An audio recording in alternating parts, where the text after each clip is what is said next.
c'est vraiment le fait que la narratrice n'a pas été incarcérée, quoi, dans ce livre. C'est vraiment quelque chose de très fictionnel, quoi. Elle a cru, mais elle n'a pas été incarcérée.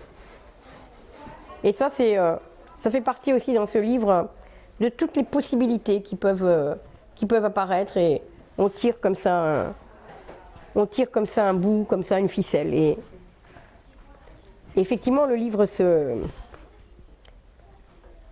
termine en prison, dans une prison du Sud. J'ai pas dit au Baumettes, mais à Marseille. Mais là, en l'occurrence, c'est complètement fictionnel, quoi.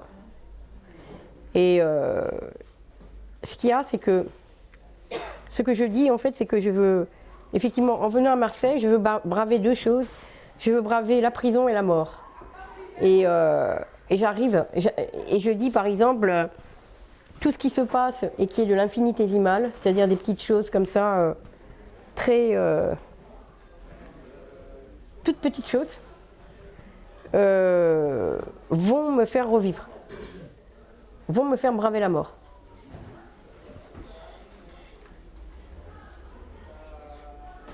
Donc c'est pas ce livre qui... Je vois ce que tu me poses comme question, mais en l'occurrence, c'est pas ce livre, quoi. Et en écrivant, c'est la même chose que vous bravez? Comment? Et en écrivant, vous bravez la même chose? Vous, quoi? Braver la même chose? Ah ben, il n'y a que en écrivant que je brave les choses. C'est presque votre nom, d'ailleurs. Bon? C'est presque votre nom, Bramé. Ouais. Faudrait que je vérifie. Ah, braver ou bramer, ouais. Je préfère braver. Hein. Je préfère braver. Ton personnage, tu aurais pu l'appeler Brigitte Bravé. Oui, mais là, on est justement, en fait, Dominique, si je fais ça, je rentre dans un truc démonstratif. Je dis, finalement, regardez, c'est très important qu'on me reconnaisse pas, quoi. En fait, là, c'est très important qu'on me reconnaisse ou pas. Mais de toute façon, moi, je ne sais pas moi-même, quoi. Je sais pas.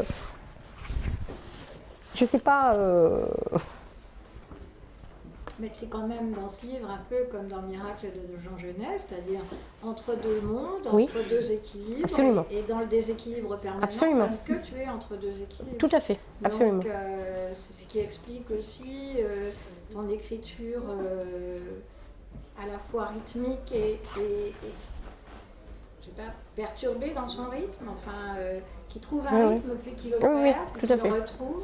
Tout à fait, c'est vrai. C'est le plaisir de la lecture aussi. Merci, c'est gentil. Je ne sais pas quel est le protagoniste qui est important dans ce livre, très sincèrement. Qu'est-ce qui est important? Parce que ça dure 3 ans et il y a des choses qui se sont passées à Marseille. Il y a quelque chose, pour moi, le protagoniste, c'est le texte. Oui, bravo. Il y a quelque chose à la fin qui a trait à la question de cette espèce de ligne indiscernable entre l'amour absolu et la haine motivée. Oui. Et qui est comme résolu d'une certaine manière à la fin. Et il y a quelque chose à la fin où on comprend, ou à moi, ce qui m'a renvoyé, c'est au ton de la voix que j'étais en train de dire, parce que proprement à l'histoire, il n'y a pas c'est pas important, c'est vrai ce que tu dis. etc.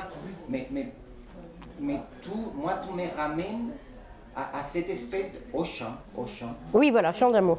Et c'est marrant parce que, en fait, il y a deux choses qui sont un peu paradoxales, c'est-à-dire que, et maintenant, je me dis, mais je ne vais pas les laisser comme ça, quoi.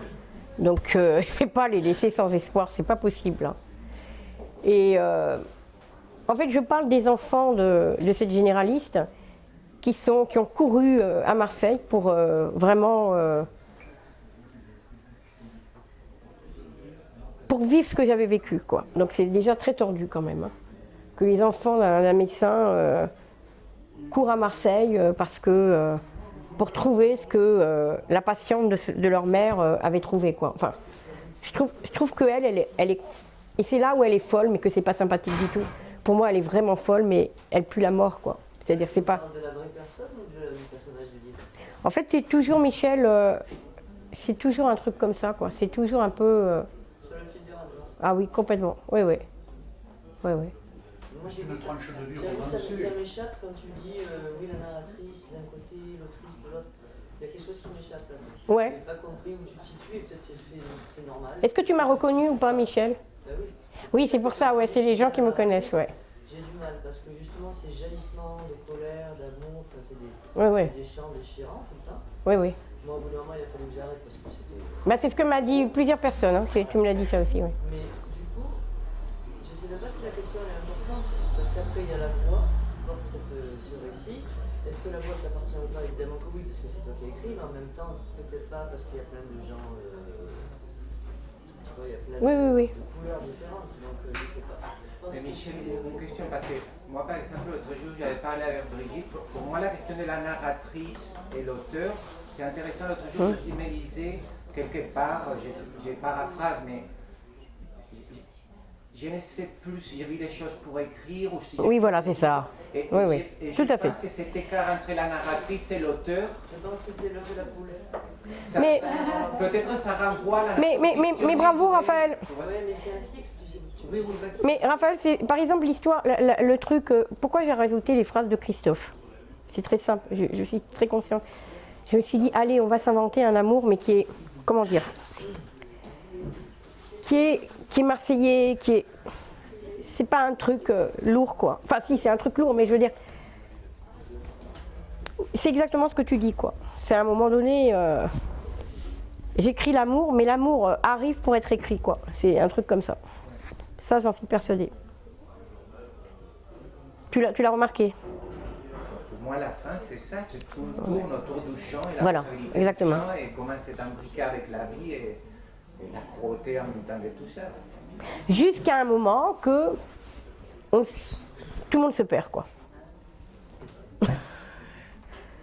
Et c'est ça qui est intéressant, moi, je trouve, dans... Moi, j'ai trouvé à la fin, je ne sais pas, parce que tu peux faire spécialisation à la question de la tragédie grecque, à quelque Oui, chose oui. dans les Euménides, où Oui, oui. il y a une sorte je ne sais pas si l'absolution, la question de la catharsis, ou je ne sais pas quoi. Il y a quelque chose à Oui, la oui. fin qui est de cet ordre-là, Oui. qui passe par la littérature. Oui, en fait, voilà, il y a des très beaux passages, si vous voulez, je le lis, parce qu'ils sont très beaux quand même dans l'épilogue, non?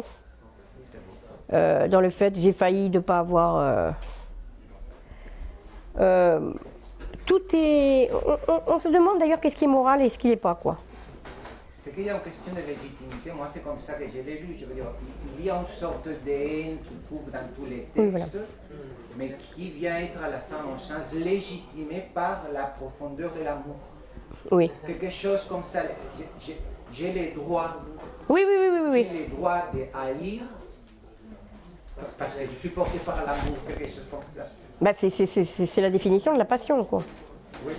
Oui, mais oui, tu as raison. Tout à fait d'accord.